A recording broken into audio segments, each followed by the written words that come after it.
Fala moçada, canal Exatas Mil, Professor Colombo. Vamos lá para a parte final aqui da nossa segunda sequência digital, primeira série do ensino médio. Já fizemos aí a primeira parte, até a questão 4, questões de matemática. Fizemos uma live com a parte 2, finalizando a parte de matemática, biologia e química. Faltou uma questão de química. E hoje nós vamos matar essa questão de química e fazer também física até a última atividade. Vamos lá, galera, vamos dar início aqui então. Antes disso, não esquece, já mete o dedo no like, se inscreve no canal, dá toda aquela força que vocês sempre dão aí pro canal, tá? Vai lá no Instagram também, segue a gente lá, Exatas Mil. Se tiver precisando de conteúdo de português, vai no canal Donas de Português e bora pra cima, galera. Vamos lá, ficou uma questão aqui de química, tá? Atividade de número 20, a gente vai fazer ela e depois a gente vai dar uma olhadinha na parte de física também, que são as últimas atividades. Então, começando aqui com a atividade 20, vem comigo para leitura. Leia o texto abaixo.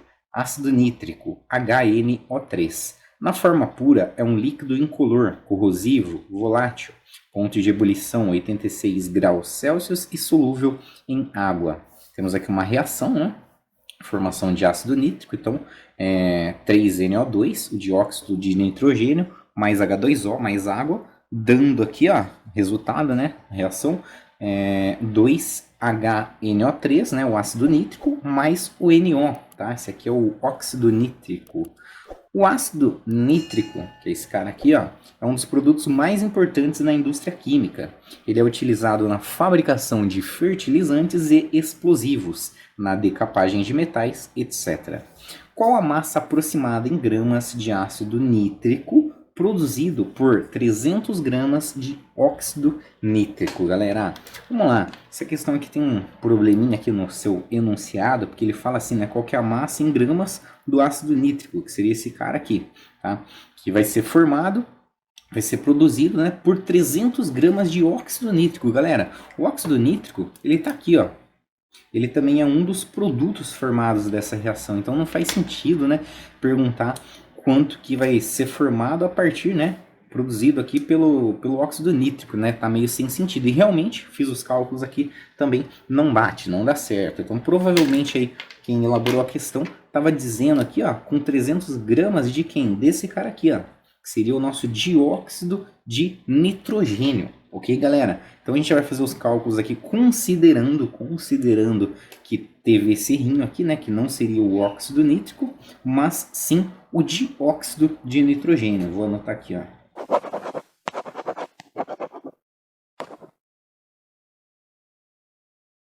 Bom, vamos lá então, galera. Vamos resolver o exercício aí, caso não seja anulado e seja considerado essa situação aqui.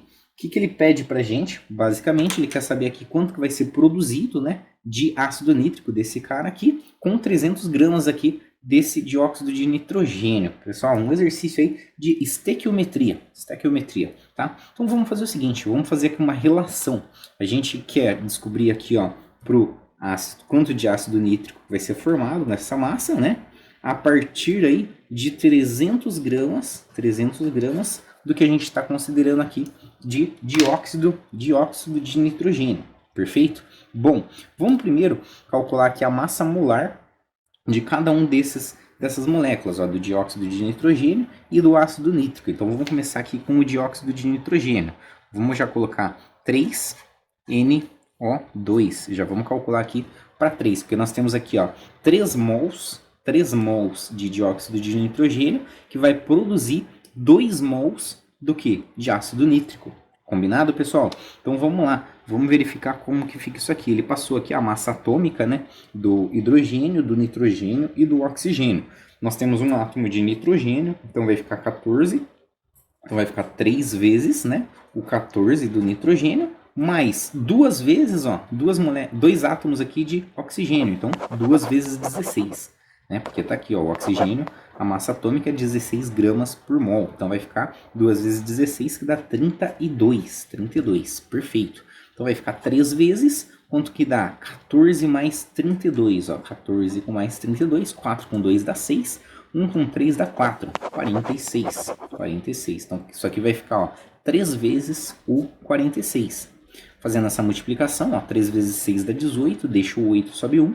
3 vezes 4 dá 12, mais 1, 13. Então, 138. 138 gramas a cada mol, né, pessoal? Então, a cada mol aí, né, a cada mol não, a cada 3 mols, né? A cada 3 mols aqui de NO2, nós teremos 138 gramas, beleza? Então, vamos anotar aqui, ó, pessoal, ó, 138 gramas, que está referente aqui ao dióxido de nitrogênio.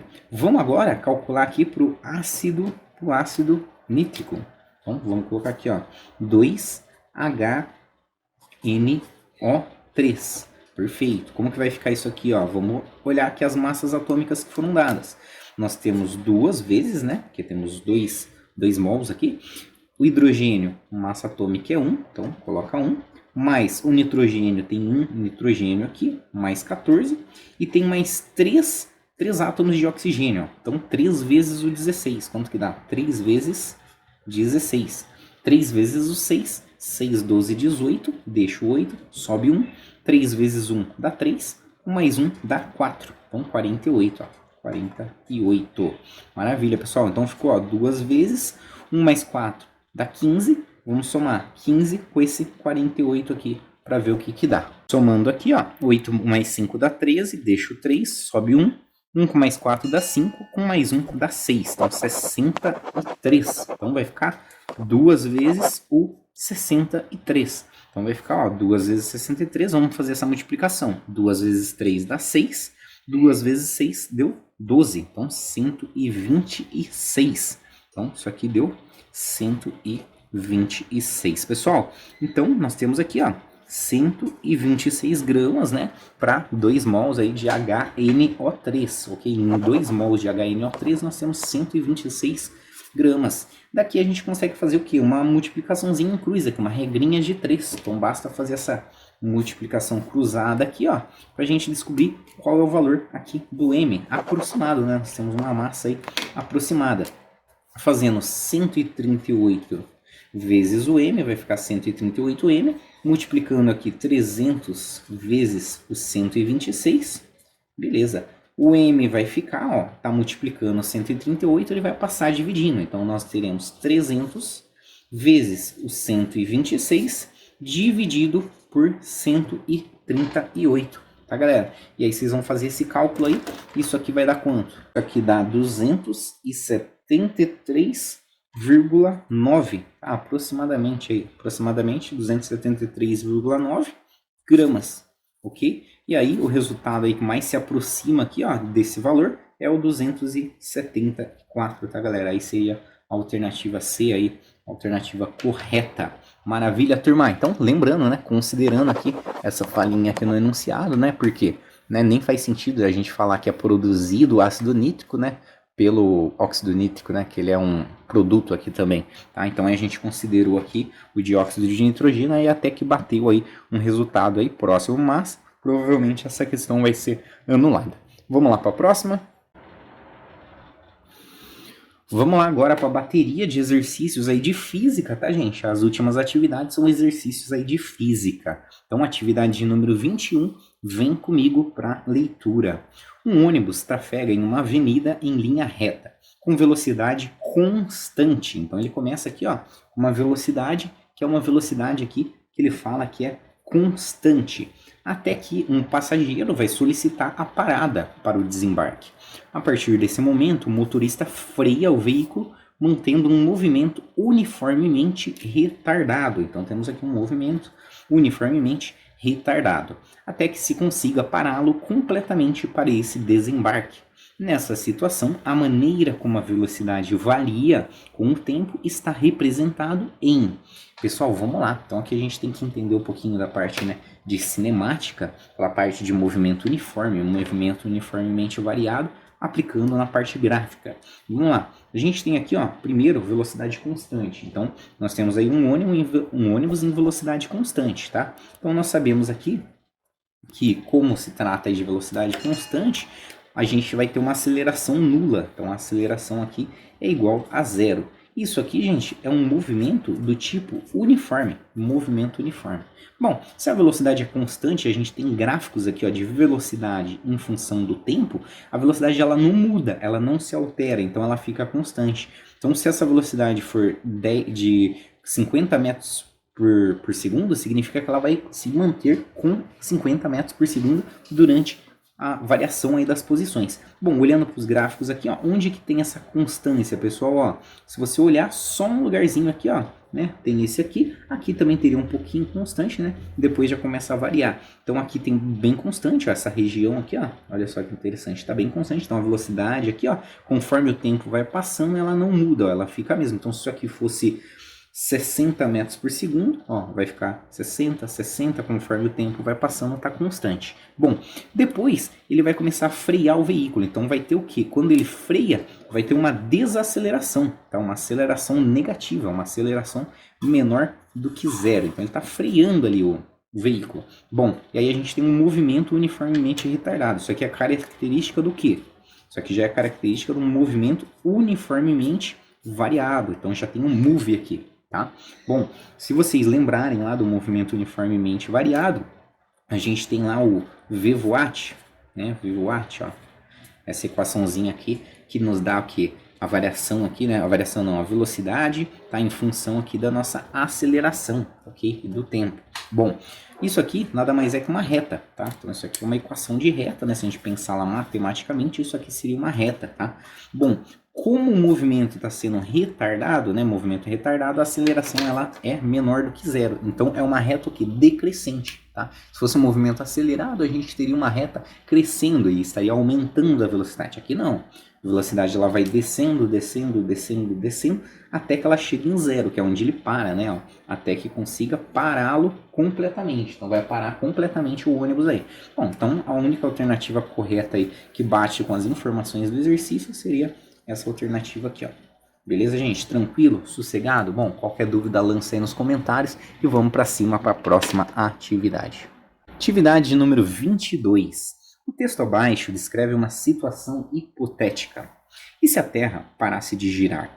É impossível, mas se a Terra parasse de girar de forma abrupta, todas as coisas que se encontram em proximidade ao Equador descreveriam um movimento retilíneo nas direções tangenciais à superfície da Terra, com velocidade de até 1.600 km por hora.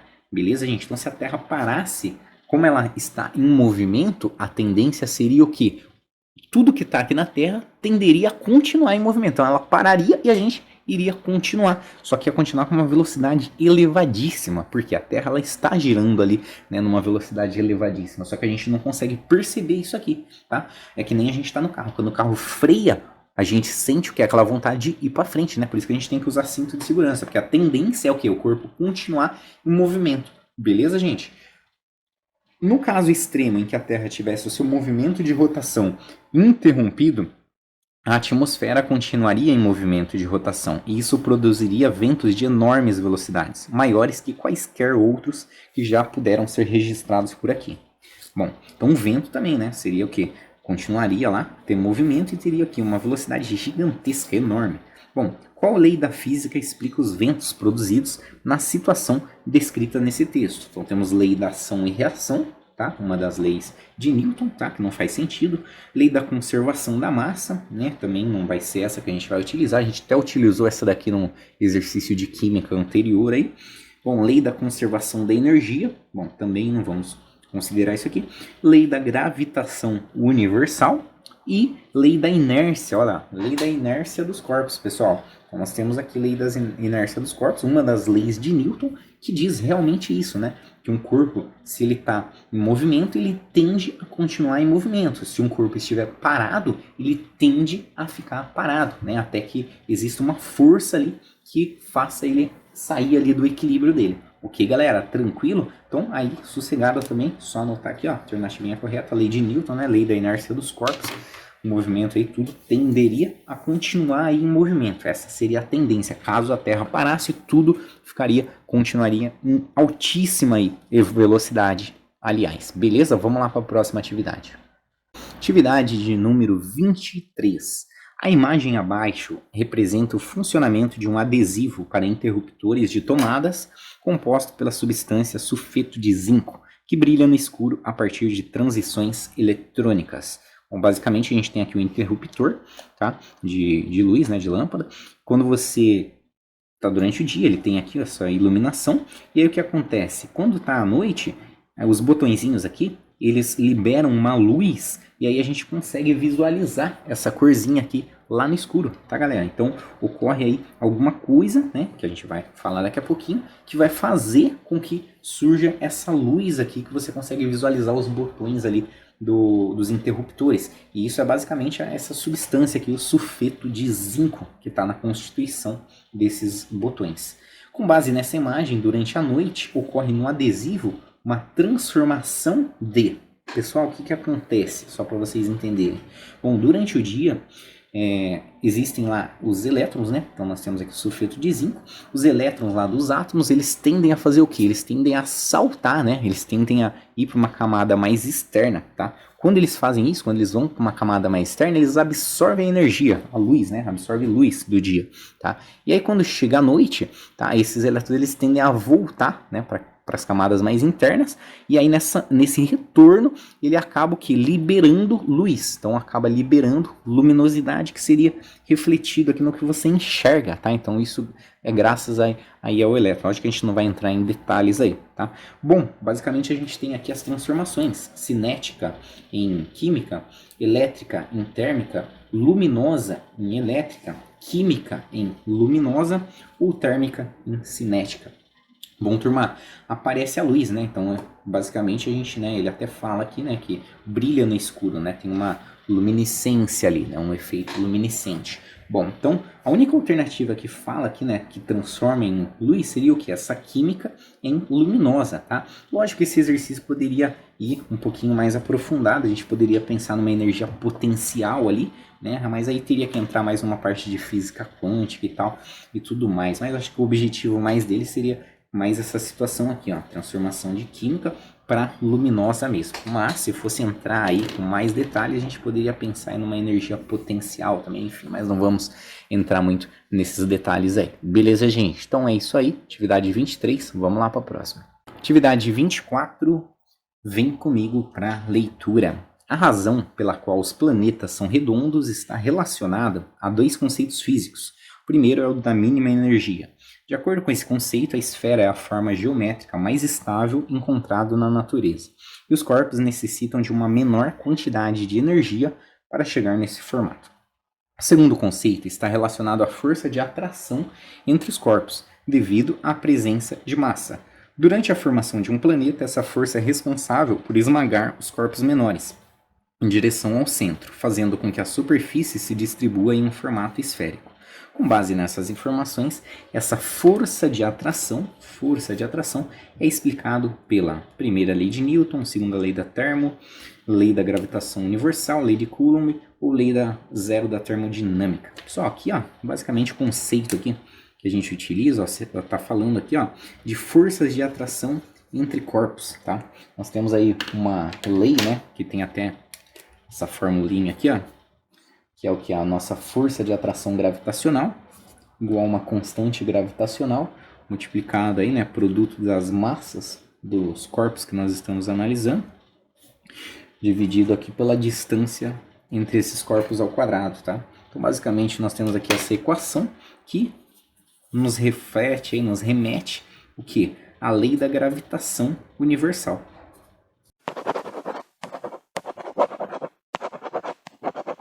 Maravilha, gente? Então, basicamente é isso. Só assinalar a alternativa correta aí e partir para o abraço. Vamos lá para a próxima atividade. Atividade de número 25, última atividade aí da nossa sequência, segunda sequência digital, primeira série do ensino médio. A escavação de um terreno é interrompida por uma grande pedra. Para solucionar o problema, um guindaste suspende o pedregulho até certa altura, para que seja possível movimentá-lo, liberando espaço para o trabalho das máquinas. Nesse instante, os cabos do guindaste não suportam o peso e arrebentam completamente, deixando a pedra inicialmente em equilíbrio, cair novamente em sentido ao solo. Com o rompimento dos cabos, o estado de equilíbrio da pedra é alterado. Então, pessoal, o que acontece? A gente tem aqui uma pedra, né? Essa pedra foi erguida aqui pelos guindastes, né? Essa pedra estava atrapalhando lá. E aí veio aqui os guindastes, né? A gente tinha aqui, ó, imagina aqui cabos aqui de guindaste que está segurando aqui essa nossa pedra, só que vai chegar uma hora que esses cabos aqui não vão suportar, eles vão se romper. E aí a pedrinha vai começar o quê? A cair, gente. Então a pedra começa, ó, ela começa aqui a cair, beleza? Bom, o que você precisa saber, pessoal? A gente tinha aqui, inicialmente, antes de romper o cabo, tinha um equilíbrio. Qual que era o equilíbrio? A gente tinha o peso aqui da nossa pedra, então tinha esse peso aí da pedra, e os cabos aqui, ó, estavam fazendo aqui uma reação contrária. Então a gente tinha uma reação contrária que estava aqui equilibrando aqui, fazendo com que essa pedra estivesse equilibrada, né, a somatória de todas essas forças aqui do cabo, né, com o peso aqui da pedra estava em equilíbrio. Até que chegou uma hora que o peso aqui dessa pedra foi maior do que os cabos suportavam, e aí houve o rompimento, tá? Então o estado de equilíbrio ele foi alterado e a pedra começou a cair novamente, tá? Bom, o que acontecia, pessoal? A gente tinha aqui, inicialmente, ó, se a gente pegasse todas essas forças, imagina que nós tivéssemos 3 forcinhas aqui para cima em azul, né, correspondente aqui ao nosso cabo, e uma pezinha aqui que é o peso da nossa pedra. A somatória dessas forças aqui eram 0, ó. Somatórias das forças resultantes eram igual a 0. Por isso que a gente tinha aqui um equilíbrio, tá? A gente tinha esse equilíbrio aqui, ó.